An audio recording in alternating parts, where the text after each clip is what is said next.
Alright, this is the video for Unit 7, Lesson 2. We're going to be continuing with exponents today, building off what we did last week. We'll be talking about, again, how to combine like terms and how to multiply. Those are the things we did before, just to review those. And then today we'll add in how to divide. And the homework will be having you do, all of these different things. Okay, so just a reminder on combining like terms. We want to add or subtract things that have the same variable and the same exponent. So we can add, 3x squared and 7x squared and get 10x squared. Okay, that's okay. Just like we could do 3x plus 7x equals 10x. Notice we keep it, right? Just like x plus x stays x. Okay, x squared plus x squared. We don't do anything to the exponents when we're just combining. But we could not combine, an x squared and an x cubed, for instance. Okay, something like this. That's as good as you can do. If I asked you to simplify it, that's already done. All right, so when you're looking at something like this example, and the directions would probably be, simplify. Okay, so we'd want to start with, all right, my 5x to the fourth. Are there any other x to the fourth terms? So nope, not this one, but the last one, there is. So we want to remember that's really negative 11. Okay, and this is really, if we don't write it, it's like there's a little positive sign here. So you can think of this as 5 plus negative 11, or, right, that's the same thing as 5 minus 11. Either way, we're going to get negative 6x to the fourth, right? You keep it. And some students like to cross things out as they do this, just to kind of remind them like what they've already done. All right, so now we have the 9x squared, the 7x cubed, that's not going to go with it. So we have an x squared, and remember there's really a 1 in front of that. So we're going to say 10, right? 9 plus 1. All right, and then we're done with those. And then the only thing you have left is this negative 7x cubed. There's no other x cubes, so you just leave it alone. All right, and for me, this would be the final answer. Okay, you can leave it like that. The order is not so important to me. In Algebra 2, you might learn something called descending order, and your teacher would ask you to put it like this, from the highest exponent to the lowest, but you don't have to do that for me. All right, so that's combining like terms. You might want to try this yourself, so if you want to pause the video and just make sure you can get this one right by yourself, and then I'll catch up with you. All right, so I'm going to look at 3x to the fourth, and again, careful, negative 7x to the fourth, and that's going to give me negative 4x to the fourth. Cross those out. Then I've got 10x cubed and 9x cubed positive, so 19x cubed, and then there's no other x squared terms, so that's just gonna not combine with anything, and we are done. Okay, that should have been your answer. Might have had it in a different order, but other than that, should have the same numbers. All right, so that was combining like terms. The other thing that we learned last week was multiplication. When we multiply things that have the same base, we add the exponents, right? So we add x to the a times x to the b, and we said that's going to be the same thing as x to the a plus b. And I'll remind you again why this works. So, if I did x to the 4 and x squared, we know the answer is going to be x to the 6th. Let's just think about why that is, right? X to the 4 is really multiplying x, right? 4 times, 4 copies. And then, this is 2 more copies, but all together, right, you've just multiplied 6 copies of x. So that's why that works. And you don't have to write that out every time now. We can just use a shortcut. Okay, it even works for things like negatives. So x to the 7 and x to the negative 3, you would just do 7 plus negative 3, or 7 minus 3. And so that's going to be x to the 4th power.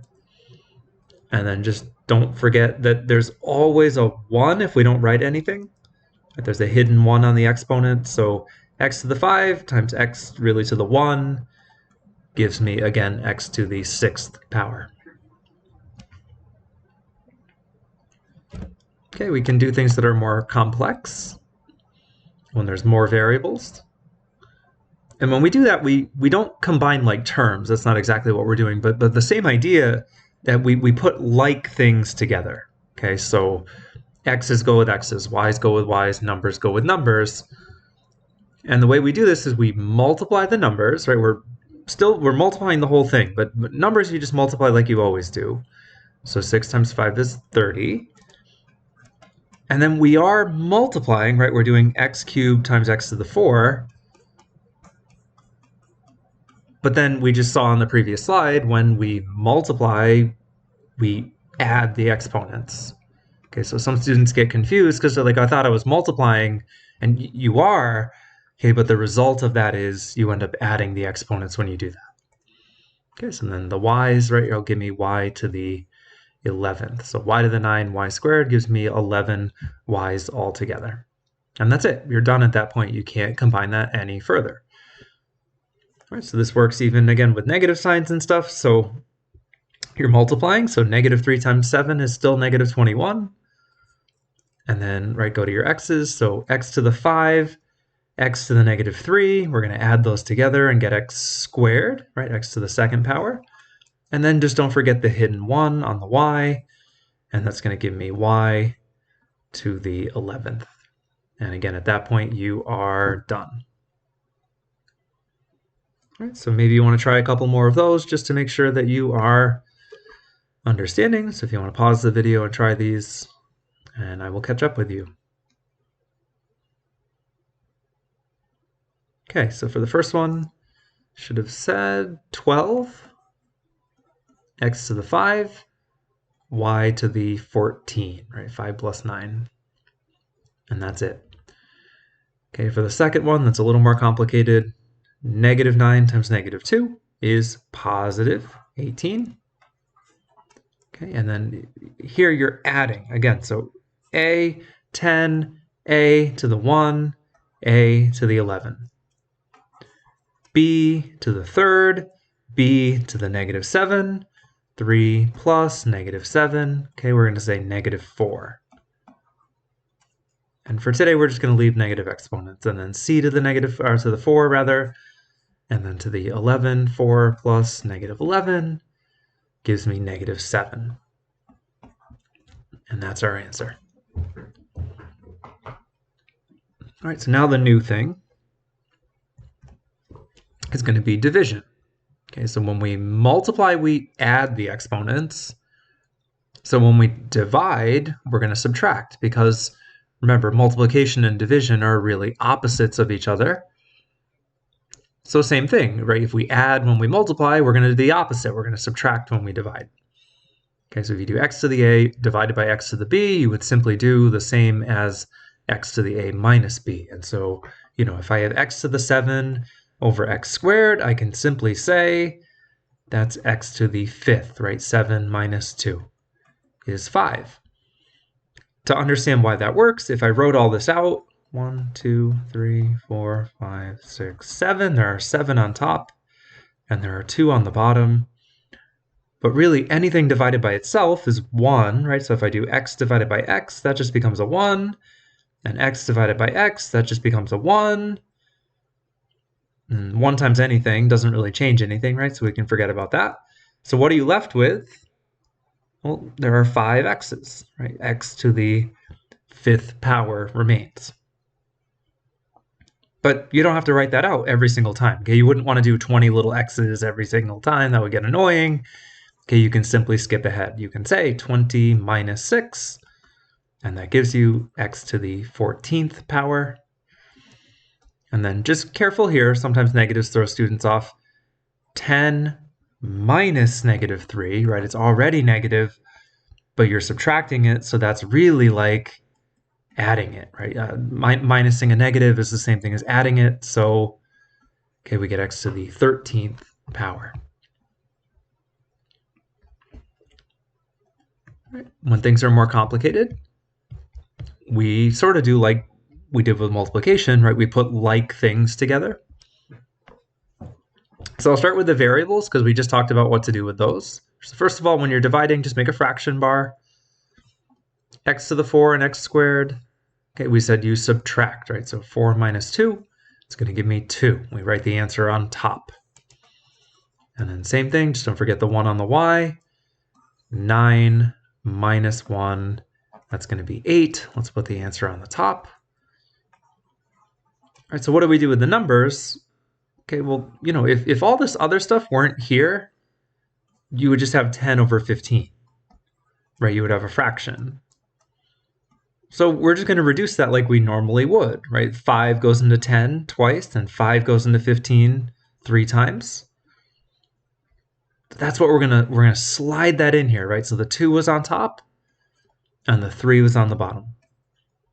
So that's what we're gonna do. We're gonna take the number and we're gonna reduce it like we would normally reduce if we just had a fraction. All right, and then for the exponents, we're gonna subtract them. And that is our answer. Okay, so why don't you try this? A couple more examples if you want to pause the video and give these a go, and then I will catch up with you.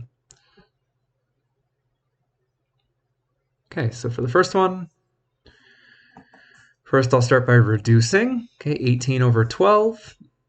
6 goes into 18 3 times, and 6 goes into 12 2 times. And then reducing my variables. So 10 minus 2 is 8, and 7 minus 5 is going to give me 2, and I'm done. Okay, when you do the variables, just write them on the top. Negative or positive, just write them on the top. Okay, second one, reducing. 5 goes into 15 3 times. 5 goes into 20 4 times.